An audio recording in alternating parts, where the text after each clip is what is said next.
எல்லாருக்கும் வணக்கம். நான் உங்கள் சந்திரசேகர். என்னுடைய எர்த்லைன் டிவி யூடியூப் சேனலுக்கு உங்கள் அனைவரையும் வருகன்னு வரவேற்கிறேன்.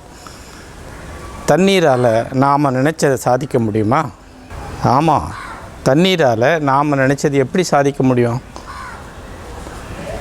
நிச்சயமாக முடியும். கண்ணாடியும் தண்ணீரும் நம்மளுடைய பிரதிபலிப்பை பார்க்க முடியுது, தெரியுமா? கண்ணாடியில் உங்களுடைய பிம்பத்தை பார்க்குறீங்க. அதே போல் சுத்தமான நீரில் உங்களுடைய முகத்தை பார்க்க முடியுமா இல்லையா? அதே மாதிரி தான் தண்ணியால் நாம் நினச்சதை சாதிக்க முடியும்.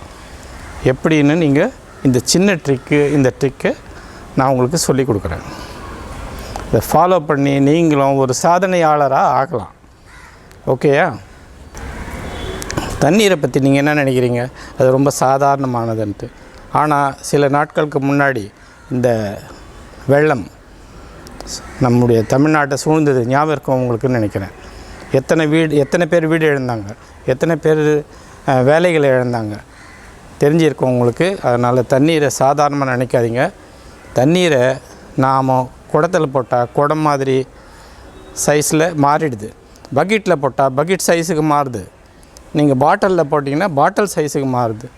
ஏன் டம்ளரில் போட்டிங்கன்னா டம்ளர் சைஸுக்கு மாறுது.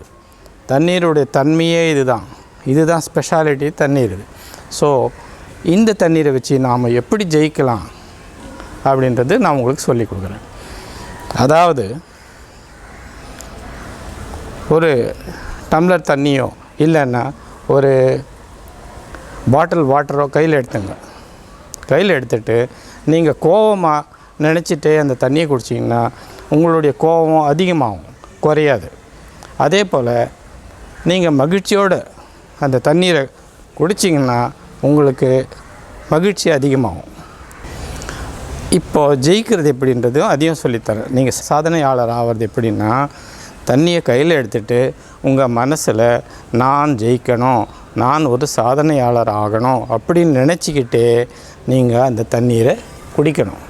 அது ஒரு நாள் 2 நாளில் குறைஞ்சது 48 நாள், ஒரு மண்டலமாவது நீங்கள் இதை ஃபாலோ பண்ணிங்கன்னா நிச்சயமாக உங்கள் மனசில் நினைக்கிறது நடக்கும். இதுதான் சின்ன ட்ரிக்கு.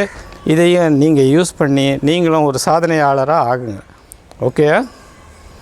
என்னுடைய பதிவு உங்களுக்கு பிடிச்சிருந்தால் என்னுடைய எர்த்லைன் டிவி யூடியூப் சேனலை சப்ஸ்கிரைப் பண்ணுங்கள், லைக் பண்ணுங்கள், ஷேர் பண்ணுங்கள்.